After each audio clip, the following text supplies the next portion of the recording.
Vamos abrir as nossas Bíblias, por favor, no Evangelho de Mateus, capítulo 5, versículos 17 a 20.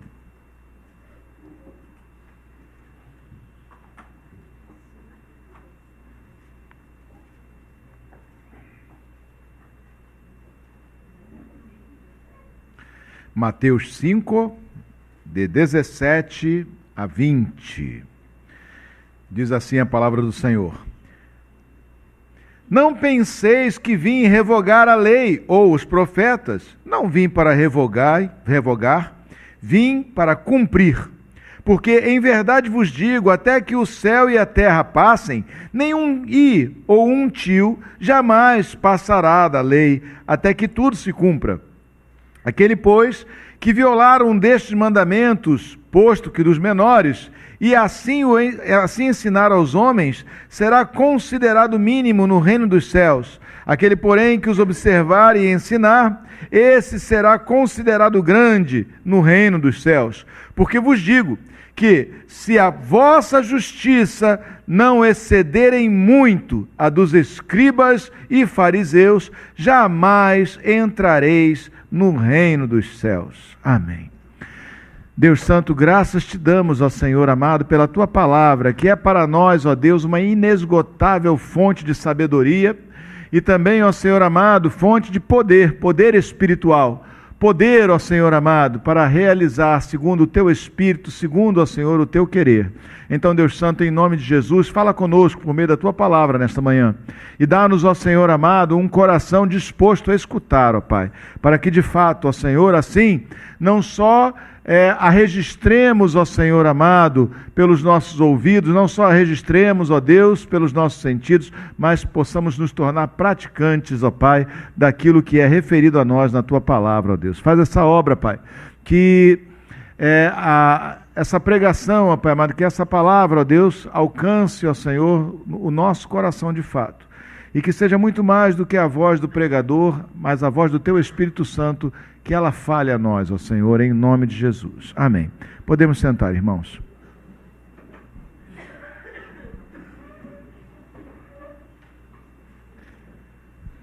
Dando prosseguimento ao nosso estudo do Evangelho de Mateus, estamos agora no meio do Sermão do Monte. O Senhor Jesus se assentou, vendo as multidões, ele se assentou e passou a ensinar. E ele ensinou, e ele pregou, ou falou, ensinou naquele momento os fundamentos, os princípios do reino de Deus, os princípios daquilo que seja a vontade de Deus, o governo de Deus sobre as nossas vidas. E quando ele fala aqui sobre cumprimento da lei, ele está se referindo especificamente à lei de Moisés. Os judeus, eles no tempo de Jesus estavam, digamos assim, grande parte deles, uma parte deles, principalmente os fariseus, obcecados pela lei de Moisés. Aquilo começou, o judaísmo propriamente dito, começou na Babilônia, 400 anos antes de Cristo, aproximadamente, porque para lá foram levadas, depois de terem sido levadas pelos assírios, as 10 tribos perdidas de Israel, e terem perdido a sua identidade cultural, a sua identidade mesmo doutrinária e outras coisas mais. Agora, 400 anos antes de Cristo, vêm os babilônios e eles então tomam o reino do sul e aí então levam os judeus, aqueles que eram da tribo de Judá, os hebreus que eram da tribo de Judá, levam eles para o cativeiro na Babilônia. Grande parte deles foram levados para a Babilônia. E lá, para que eles não se contaminassem, para que eles não se perdessem, eles passaram a desenvolver um sistema religioso, legalista, baseado no cumprimento da lei. Eles já não podiam mais sacrificar, ou seja, os sacrifícios de animais, eles tinham que ser feitos no templo, em Jerusalém, e o templo havia sido destruído, bem como os muros de Jerusalém, grande parte da cidade, tinham sido destruídos. Então eles não podiam mais sacrificar, então eles passaram a focar o culto deles no estudo e no cumprimento, na tentativa de cumprimento da lei de Moisés. E a partir daí, então, eles passaram também a formular, em outros livros, interpretações da lei de Moisés e começaram a mensurar um monte de coisas, quantos passos se podia dar no sábado, quantas vezes se tinha que lavar as mãos, enfim, começaram com uma religião extremamente legalista, cheia de ritos, cheia de procedimentos obrigatórios, que culmina lá nos tempos de Jesus como uma religião extremamente opressiva, né, extremamente opressora. E o Senhor Jesus, então, ele começa falando aqui sobre a lei de Moisés. Ele diz, olha, eu não vim revogar a lei, mas eu vim para cumprir a lei. Eu vim para cumprir a lei. Então, duas coisas aqui nós podemos tirar imediatamente desse primeiro versículo. Que a lei permanece na vigência, e eu vou explicar isso, né? E que Jesus veio para cumpri-la, ou seja, ele veio para satisfazer todas as exigências da lei de Deus, né? Ele veio para cumpri-la nesse sentido, de que pela desobediência, já que o apóstolo Paulo ensinou assim, né? Pela desobediência de um só homem, toda a humanidade se perdeu de Deus, não é isso? Agora, pela obediência do último Adão, Jesus, então Deus reconcilia para si a humanidade que crê, né? Que recebe a Cristo como seu Senhor e Salvador. Então, Jesus veio para ser esse varão perfeito, esse homem perfeito, né, que obedece à lei de Deus, obedece ao Pai plenamente, cumpre com ela plenamente, assim habilitando-se a ser o sacrifício substitutivo por todos nós na cruz do Calvário. Então, cumprimento da lei, Jesus veio cumpri-la nesse sentido, de que ele veio, né, e ele exerceu plena e total obediência até a morte de cruz, assim satisfazendo a Deus e tornando-se para nós o Cordeiro, né? O Cordeiro que nos substituiu no sacrifício, né? E assim pagou ou morreu em nosso lugar. Mas também ele diz aqui que passarão o céu e a terra, mas não vai passar nenhum tio, nenhum i da lei. Então Jesus fala o seguinte, a lei não mudou. A lei não mudou, a lei vai continuar sendo a mesma, né? E ele basicamente, ele está falando aqui do decálogo, praticamente, dos 10 mandamentos, né? A lei continua sendo a mesma, ou seja, matar continua sendo pecado, roubar continua sendo pecado, mentir continua sendo pecado. Ele não só veio para cumprir essa lei, né? Mas também não veio revogá-la, ou seja, ela permanece como uma referência para nós. Todavia nós vemos que o Senhor se embate várias vezes com os judeus no seu tempo, por causa das exigências que eles tinham e das práticas que eles tinham relativas a essa lei. O que o Senhor Jesus veio fazer, na verdade, né, em cumprindo-se essa lei e nos resgatando para Deus, ele veio fazer, na verdade, foi mostrar a validade dessa lei e a incapacidade nossa de conseguir cumpri-la. Ora, então por que nós não somos então judeus e não continuamos então cumprindo com todas essas coisas? Cumprimos sim, ou seja, ou melhor dizendo, estamos sujeitos ao mesmo cumprimento. As referências de Deus sobre o que é certo e errado não mudaram, né? O Senhor Jesus nos deixou 2 mandamentos, amarás a Deus sobre todas as coisas, podemos resumir dessa forma, né?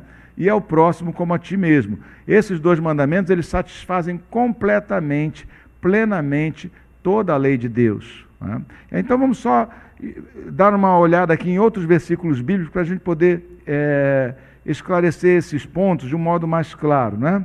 Por que a lei não é revogada? Como é que ela permanece então?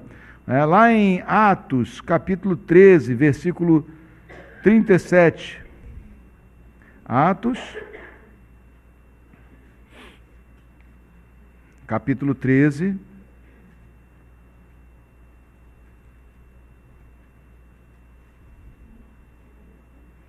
versículos de 37 a 39. Porém, aquele a quem Deus ressuscitou, quem foi que Deus ressuscitou? Jesus, não é isso? Porém, aquele a quem Deus ressuscitou, não viu corrupção. Tomai, pois, irmãos, conhecimento de que se vos anuncia remissão de pecados por intermédio deste quem? Jesus. E por meio dele quem? Jesus, né? Todo o que crê é justificado de todas as coisas, das quais vós não pudestes ser justificados pela lei de Moisés. Ou seja, a lei de Moisés não justificou um homem sequer. Ela não podia justificar um homem sequer. Por quê? Porque, na verdade, a lei veio para evidenciar o pecado. O homem não conseguia cumprir a lei. Então, ninguém foi justificado por lei, mas nós fomos justificados, não é mesmo? Por meio de Jesus. Por meio todo aquele que crê é justificado por meio de Jesus e não por obra de lei. Outro versículo que a gente pode ler, Romanos capítulo 3. Nós vamos ter que passar aí por alguns aí, então vai ficando com o dedo afiado na Bíblia aí que a gente vai chegar lá. Capítulo 3, versículo 19, diz assim: ora, sabemos que tudo o que a lei diz aos que vivem na lei, o diz para que se cale toda a boca, e todo o mundo seja culpável perante Deus. Vamos falar de novo? Ora, sabemos que tudo o que a lei diz aos que vivem na lei, o diz para que se cale toda a boca, e todo mundo seja culpável perante Deus, visto que ninguém será justificado diante dele por obras da lei, em razão de que, pela lei, vem o pleno conhecimento do pecado. Né? Então, a lei, essa lei que Jesus disse que não veio revogar, ela foi colocada, ela foi trazida, né? Foi posta sobre o povo para dar conhecimento do pecado, para que todo mundo percebesse, se percebesse como um pecador e se percebesse como alguém que não consegue proceder de um modo exato que agrade a Deus. Nós temos que lembrar que o povo de Deus é um povo que já existia antes de Moisés, Isso foi colocado, a lei foi colocada no meio desse caminho e ela evidencia o pecado. Ninguém foi justificado por lei, mas a lei foi colocada ali para mostrar, para o ser humano, que mesmo ele sabendo o que é certo e o que é errado, ele não consegue fazer o que é certo plenamente, mas o que é errado é o que muitas vezes pratica. Outra coisa sobre esse tema, 1 Timóteo,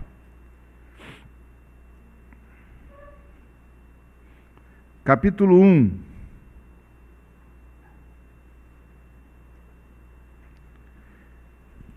Deixa eu trocar o microfone de mão, que a mão esquerda, ela não é tão convertida quanto a direita. 1 Timóteo, capítulo 1, versículos 8 e 9, diz assim: sabemos, porém, que a lei é boa, se alguém dela se utiliza de modo legítimo, tendo em vista que não se promulga a lei para quem é justo, mas para transgressores e rebeldes. Não se promulga a lei para quem é justo, mas para transgressores e rebeldes. Ora, nós fomos justificados como? Nós já lemos aqui, nós fomos justificados, não é isso? Pelo sacrifício de Jesus na cruz do Calvário, ou seja, pela fé em Cristo, ou seja, naquilo que Jesus fez por nós na cruz do Calvário, nós somos tornados justos perante Deus. Lei não é promulgada para gente justa.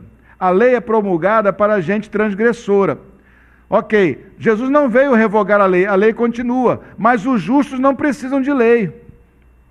Por quê? Porque aquele que é justo, ele faz aquilo que é justo.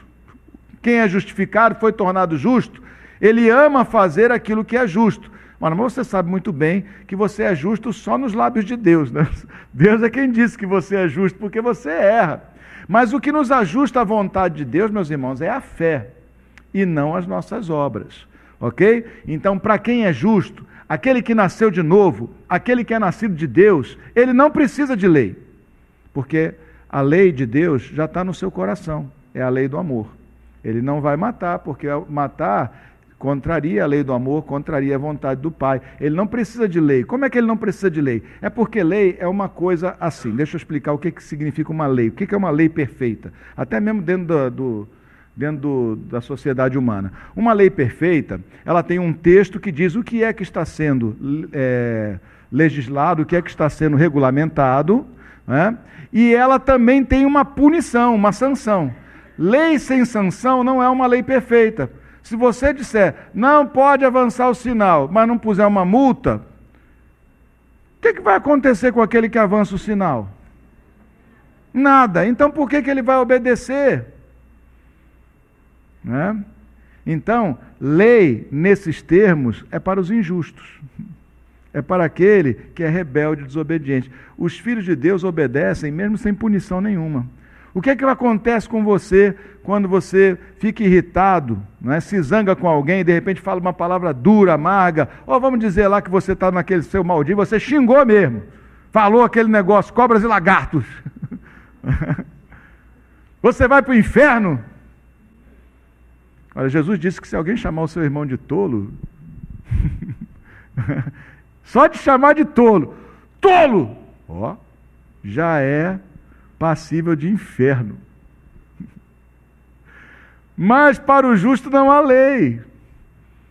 Eu não chamo de tolo, ou eu não vou xingar alguém, não porque eu tenho medo de ir para o inferno, mas porque eu sei que isso desagrada o meu Pai. Não porque meu pai vai me jogar no inferno, porque eu xinguei, ou porque eu menti, ou porque num arrobo de raiva eu dei uma paulada em alguém. Eu não dou, tá, gente? Estou só dizendo assim, é isso aí hipoteticamente, por favor. Não dou uma paulada, nem um tapa, nem nada em ninguém, desde antes de Cristo na minha vida. Mas não fazemos essas coisas, não por medo da punição, não porque eu tenho medo do inferno, porque o inferno não é para aqueles que foram chamados em Cristo. Aqueles que são chamados em Cristo obedecem porque não querem contrariar o Pai, porque amam o Pai e não querem fazer aquilo que contraria o Pai. Nós não devemos obedecer por medo do inferno. Ou seja, a lei não é para o justo. Lei, dessa forma, um preceito e uma punição, não é para o justo, é para o injusto, para o rebelde. O justo, aquele que foi transformado em Cristo, aquele que crê no Senhor e, portanto, foi justificado, aquele que nasceu de novo, ele obedece. Não é que não existem os preceitos, ele obedece esses preceitos não por causa da intimidação de uma sanção, mas porque ele ama fazer a vontade do Pai. E você sabe muito bem que em você operam duas naturezas. Em mim também, não é só em você não. Vamos compartilhar o problema. Né? Você sabe muito bem que nós, por um lado, como homens espirituais, pessoas espirituais, queremos fazer a vontade de Deus, mas por outro lado, há em nós uma outra lei, que é a lei da carne adâmica, do pecado e da carne, que ainda está em nós. A nossa velha natureza ainda caminha conosco. A nossa velha natureza só será desvinculada de nós quando esse corpo morrer, ou se porventura Cristo voltar antes da sua morte biológica, e ele assim então glorificar os nossos corpos, porque este corpo aqui veio de Adão, e esse corpo aqui, ele tende para o pecado. Então nós vivemos lutando com isso, com a nossa carne, a nossa pecaminosidade, é verdade. Mas essa pecaminosidade, ela sim já está condenada. Ela sim passará, ela não vai entrar no céu. Mas em nós também opera a lei do Espírito da vida, não é isso? Então, nós também, com esse mesmo Espírito, amamos fazer a vontade de Deus. Então, quando é que eu vou ficar livre desse problema, pastor? É isso aí, filho. Quando você morrer e ressuscitar num corpo glorificado, aí você nunca mais vai errar. Você nunca mais vai pecar. Você nunca mais vai sentir nem fome, nem sede. Não é só pecado, não. Você nunca mais vai passar pelas necessidades e angústias pelas quais você passa agora. A tristeza não existirá mais, não para você. Né? A raiva não existirá mais. O corpo glorificado não tem dessas coisas. Tudo isso são expressões de uma natureza caída. Mas nós seremos plenamente saciados em Deus. Né? E aí então não haverá mais tristeza, nem angústia, nem choro, nem pranto, nem dor. Também não haverá mais pecado. Não, né? Não estará conosco mais o pecado. Mas por enquanto, né? Ainda assim, a lei não foi revogada. Os princípios são os mesmos, mas as leis não foram feitas para os justos. Foram feitas para os rebeldes. Amém? A lei, com a sua condenação, ela está posta para aqueles que se perdem, não para aqueles que são nascidos de novo. A palavra de Deus diz lá em 1ª carta de João, capítulo 3, versículo 9. Abre para mim aí, vamos lá, mais uma vez.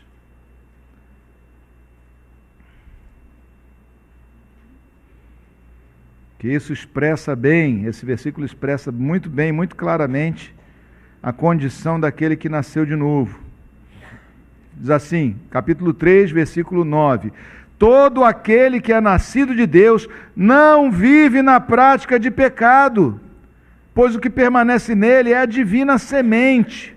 Ora, esse não pode viver pecando, porque é nascido de Deus. A divina semente permanece em todo aquele que creu em Jesus Cristo como seu Senhor e Salvador. Ele peca, mas ele não vive pecando. O pecado não é o seu estilo de vida. Ele erra, por quê? Porque ainda está nessa carne adâmica. Ele erra, por quê? Porque essa pecaminosidade ainda existe nele. Mas ele não se satisfaz com isso e ele não adota o pecado como um estilo de vida. Ele peca, mas ele se arrepende. E luta, e clama a Deus, e Deus o livra e o fortalece. E se nós andarmos, quanto mais andarmos em estreita comunhão com Deus, muito menos o pecado terá domínio sobre nós. Amém? Porque nós já não somos mais escravos do pecado. A palavra de Deus diz: se Cristo vos libertou, verdadeiramente vocês serão livres, são livres. Se Cristo vos libertar, né? Verdadeiramente sereis livres. E nós somos verdadeiramente livres. Mas ainda erramos, mas ainda pecamos. Mas aquele que é nascido de Deus não vive na prática do pecado. O pecado é uma eventualidade, é um tropeço, é um erro, é um hiato, é uma interrupção na sua comunhão, não é? Mas é uma breve interrupção. Comunhão segue, porque a divina semente permanece em nós e ela há de nos trazer ao arrependimento perante Deus. Amém? Então Jesus disse o quê? Vamos lá, logo no começo do versículo: não vim revogar a lei, vai vir para cumpri-la. Cumpriu como? Ele pessoalmente cumpriu em nosso lugar e assim se habilitou a ser, né, o sacrifício aceitável diante de Deus em nosso lugar. Isso só já foi suficiente para redimir todo aquele que nele creu, todo aquele que o recebeu como Senhor e Salvador. Isso só já é suficiente. Aí ele diz: eu não vim revogar a lei. Ele já disse antes, eu não vim revogar a lei, de fato, ela permanece, não foi mudada, os procedimentos morais são os mesmos, não pode mentir, não pode roubar, não pode adulterar, não pode cobiçar, não pode, todas essas coisas que nós sabemos muito bem, que são comuns a toda a humanidade. Não existe uma sociedade que no seu princípio, não estamos falando daquelas pessoas desviadas e marginais, nós estamos falando, no seu princípio, não existe uma sociedade que considere que mentir é certo, que roubar é certo, que matar é certo, principalmente o seu próximo. Não existe nenhuma. Essa lei está escrita no coração do homem, que adulterar é certo. Todos sabemos que são leis válidas e importantíssimas. O Senhor não revogou nenhuma delas. O cristão, ele não vive debaixo de lei, mas ele também, isso não quer dizer que ele vive sem lei. Os princípios permanecem, amém? Mas aí tem um negócio aí, pastor, vamos lá. E o tal do sábado? Agora vamos começar com a encrenca aqui boa. Porque os judeus, dos 10 mandamentos do decálogo, havia 9 leis morais e uma lei cerimonial, que era o sábado. Porque o sábado não tem outra razão no Antigo Testamento para ser guardado, senão o fato de que Deus disse para guardar. Porque não tem nada de errado com ele com relação a qualquer outro dia. Não é isso? Não tinha nada de errado com ele em relação a qualquer outro dia. Agora, nós temos que lembrar que o sábado, ele não foi, embora ele esteja presente na criação, Deus descansou no 7º dia, o que não quer dizer necessariamente que tinha que ser o sábado, vamos dizer assim, né? Ou seja, apenas é uma convenção humana. Ele só se torna parte da lei em Moisés. Agora você vai perceber o seguinte, no Novo Testamento todinho, toda vez que as leis são mencionadas, a única lei que nunca é mencionada é o sábado, a guarda do sábado. A única que nunca é mencionada nos evangelhos ou em qualquer lugar, o que não foi ordenada é essa. Porque o que permanece são os preceitos morais, os princípios morais. É justo e é certo. Eu pessoalmente sou um sabatista, eu guardo um dia em 7. O domingo é guardado. Domingo eu só trabalho para o Senhor. Aliás, eu praticamente só trabalho para o Senhor em todos os dias, mas... Mas domingo, mais ainda. Né? Por quê? Porque é o dia que a igreja está reunida, que nós estamos aqui. Eu acredito que o homem deve guardar, sim, um dia. Né? Se consagrar, dedicar ao Senhor, se dedicar à sua família, aquelas coisas que são fundamentais, essenciais. Né? Mas principalmente se dedicar ao Senhor. Mas todavia, hoje em dia, né, nós vivemos aí já há 2 séculos sob o assédio de uma heresia. Eu vou dizer que é heresia, porque não é só a questão do sábado, não. Tem outras questões mais também. Que os adventistas, principalmente, vivem insistindo e anunciando de modo sectarista, sempre lançando um fardo sobre as pessoas com relação a isso. Mas a palavra de Deus diz lá em Colossenses, capítulo 2, versículo 16. Abre aí, por favor.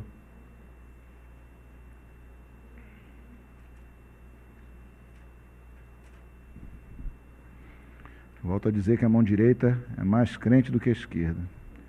Ela sempre acha melhor. Tem que trocar o microfone para essa mão.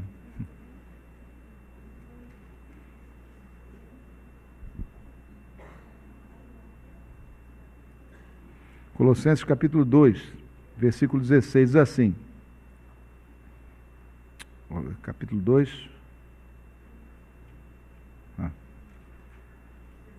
Ninguém vos julgue por causa de comida e bebida, ou dia de festa, ou lua nova, ou sábados. Não só é o único preceito que os judeus seguiam, que não foi mencionado em ponto algum do Novo Testamento como algo a ser cumprido, como também está dito aqui claramente em outros textos mais, que ninguém pode julgar ninguém por causa dessas coisas. Aqui no caso aqui, geralmente os sabatistas dizem, não, mas esses sábados aqui são sábados pertencentes a festas. Não, a Bíblia não está dizendo isso. Eles inferem aqui uma coisa, botam aqui uma premissa falsa, dizendo, não, esses sábados aqui são sábados relativos a festas judaicas. Não, aqui está dizendo só que são sábados, então é um dos 52 ou todos os 52 sábados de um ano. Ok?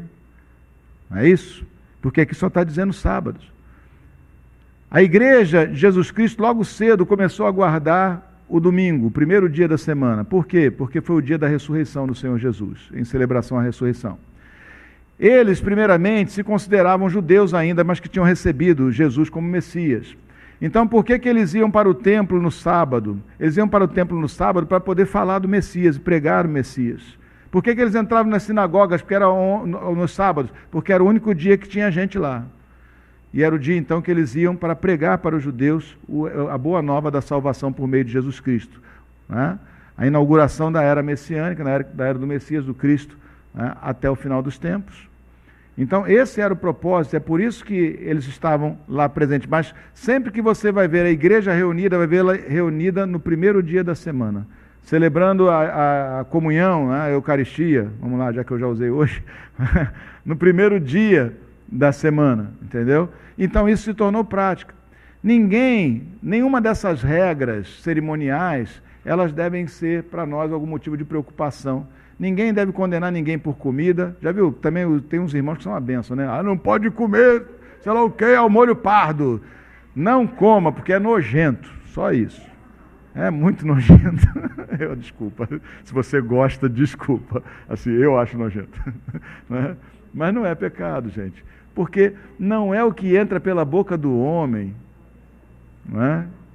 Não é o que entra pela boca do homem. O mal é o que sai pela boca do homem. O que entra pela boca do homem vai parar em lugar escuso.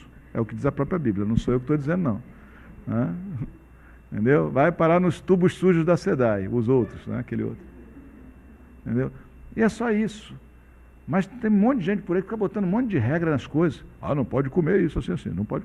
Você vai ali na padaria, tem lá uma imagem, um ídolo, aí o cara diz, vai fazer o que agora, filho? O apóstolo Paulo diz, comei de tudo, sem nenhum drama de consciência, tudo que há no mercado, porque o alimento é santificado de que forma? Como é que o alimento é santificado? Pela ação de graça. É quando você dá graça ao Senhor pelo alimento, o alimento é santificado. Comida só é comida. Só vai fazer mal se for veneno, não faz mal espiritual. Amém? Não faz mal espiritual. Ah, por que eu não deixaria minhas filhas quando eram pequenas, por que eu não deixaria elas comerem, vamos dizer, essas oferendas de Cosme e Damião? Não deixe por um princípio, apenas para que elas soubessem distinguir entre uma coisa e outra, porque se porventura ela estivesse na rua, alguém desse, ela comesse, não ia virar endemoniada por causa disso. Apenas para marcar, né? A gente ensina apenas para dizer, olha, isso não pertence, isso aí é uma crendice, é uma crença errada e que afasta de Deus, mas não pela comida. Porque eu já vi gente já ficar apavorado porque o filho comeu um saco de jujuba que deram ele no dia de Cosme e Damião. Ah, pastor, ora por ele. Senhor, tem misericórdia dessa criança, porque tem uma mãe alarmista desesperada, enchendo a criança de medo, enchendo o pobrezinho de medo. Não, a gente ensina porque é um preceito, é um princípio errado, é um preceito errado. Entende? Então, queridos, ninguém deve condenar ninguém, ou julgar ninguém, ou olhar para a vida de ninguém atravessado por causa de comida, por causa de bebida, por causa de sábado. Essas coisas, né, não têm nenhum fundamento. Mas o Senhor Jesus disse, eu não vim revogar a lei. Todavia, a lei não é para aquele que é justo. A lei é para os rebeldes. A lei, com cumprimento, condenação, é para o rebelde. A lei não é para os justos. Os justos, eles só precisam só que você diga, isso aí não é certo. Ele não vai fazer. Ele vai se esforçar por não fazer. Não é assim que o povo de Deus faz? Na maioria das vezes. Não é? O povo de Deus é a coisa mais maravilhosa que tem. Você diz para ele assim, irmão, olha só, não entra com um copo d'água aqui dentro do santuário, não, para não sujar. Pronto, já é suficiente. Ninguém vai teimar contigo. Quando teima, eu já sei que tem um probleminha aí. Não é? Você vai no retiro, rapaz, é uma coisa impressionante, você acha um papel no chão, pode ter certeza que foi o vento que jogou. Porque se você disser, irmão, não vamos deixar sujeira aqui não, o povo vai logo e cata de uma vez e resolve as coisas. Porque aquele que é nascido de Deus, ele ama a obediência, ele ama a justiça. Ele erra, mas ele ama a justiça. Amém? A lei, Jesus não veio revogar, está aí. A lei, com todo o seu sistema de punição, está aí. Só que o justo não precisa de lei. A lei não foi feita para o justo, a lei foi feita para o rebelde. Amém? A gente obedece por amor ao Pai. Não pelo terror de qualquer condenação, porque nenhuma condenação há para aqueles que estão em Cristo Jesus. Amém? E prova de que eu nasci de novo é amar fazer a vontade do Pai. Que aquele que é nascido de novo não vive pecando. Não quer dizer que ele não peque, mas o viver em pecado é um estilo de vida que ele não adota, ele se arrepende e ele muda. Não é? Então diz aqui, vamos só ler de novo aqui, mais até o finalzinho um pouco, o que Jesus disse lá em Mateus. Né? Porque vos digo que se a vossa justiça não excederem muito a dos escribas e fariseus, jamais entrareis no reino dos céus. Sabe por quê, meus irmãos? Porque o que valida a lei é o amor. Porque o cumprimento mero da lei, estrito da lei, não resolve essas questões. Naquela época tinha gente que já pagava pelo pecado antes de pecar. É mais ou menos assim, o cara já estava passado com o vizinho dele. Ele já tinha marcado na cabeça dele, amanhã eu vou dar na orelha daquele cara. Mas ele ia lá e oferecia um sacrifício antes para poder ficar bem com Deus e não ficar com nenhum hiato de comunhão. Não, Senhor, está aqui o teu bodezinho, agora eu vou lá rebentar o ciclano. A pessoa já pagava pelo pecado antes. A palavra de Deus diz, misericórdia quero e não sacrifício. O que Deus ama é misericórdia, né? E não sacrifício. Deus não quer que você pague pelos seus pecados, Deus quer que você não peque. Né? Deus não quer que a gente pague pelos nossos pecados, Ele quer que a gente não peque. Que no nosso coração nós temos como alvo não pecar. Amém? Senhor amado, graças te damos, ó Senhor. A tua graça é tremenda, a tua misericórdia, ó Senhor, é algo incompreensível para nós, de tão grande e extenso que é. Nós te louvamos, ó Senhor amado, porque nós não dependemos da nossa ética e do nosso cumprimento das leis para podermos herdar a coroa da vida. porque Cristo já cumpriu as leis totalmente em nosso lugar. Assim como pelo pecado de um, toda a humanidade caiu, pela virtude do último Adão, Jesus, toda a humanidade que creu é regenerada e restaurada a Ti, restituída a Ti, Senhor. Então, Deus Santo, nós te agradecemos por isso. E te agradecemos também, Pai, porque a lei não é para os justos. A lei não é para aqueles que são nascidos de novo. A lei, apenas o princípio é para nós, e não a lei como um todo. Graças te damos então, Senhor, porque nenhuma condenação há para aqueles que estão em Cristo. Graças te damos, ó Senhor amado, porque aquilo que constantemente nos mostrava a nossa incapacidade de redenção, nos mostrava a nossa vergonha, a vergonha dos nossos atos, na verdade, ó Senhor amado, para nós os que cremos, já se fez desnecessário, porque nós buscamos, na verdade, ó Senhor, a vontade do Pai, por obra do Teu Espírito Santo em nós, não porque nós sejamos bons e virtuosos, mas porque Tu puseste o Teu Espírito em nós, que de dentro de nós clama, juntamente com o Espírito humano, Abba, Papai, que nos faz nos identificarmos, não como meras peças da criação, mas como filhos do Altíssimo. E assim, levados pelo Teu amor e pela Tua gratidão, é que o coração daqueles que creem em Ti ama a obediência e repudia a rebelião. Graças te damos então, Senhor. Leva-nos dia a dia à Tua presença. Leva-nos, ó Senhor amado, aos Teus braços cada dia. Estende a Tua misericórdia sobre as nossas vidas cada vez que nós errarmos, ó Pai. Chama-nos de novo à Tua presença, Senhor. Põe a Tua mão no nosso queixo e volta a nossa face para a Tua direção, como um pai faria com um filho desatento. Como nossos pais fizeram conosco, puseram a mão no nosso rosto e voltaram para si e disseram: olha para mim. Faz Tu também, Senhor amado.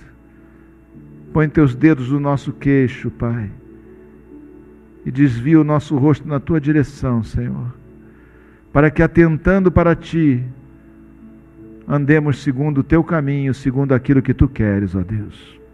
Faz essa obra, Pai. Faz essa obra, Senhor. Graças te damos por isso, Pai, em o nome de Jesus. Amém e amém.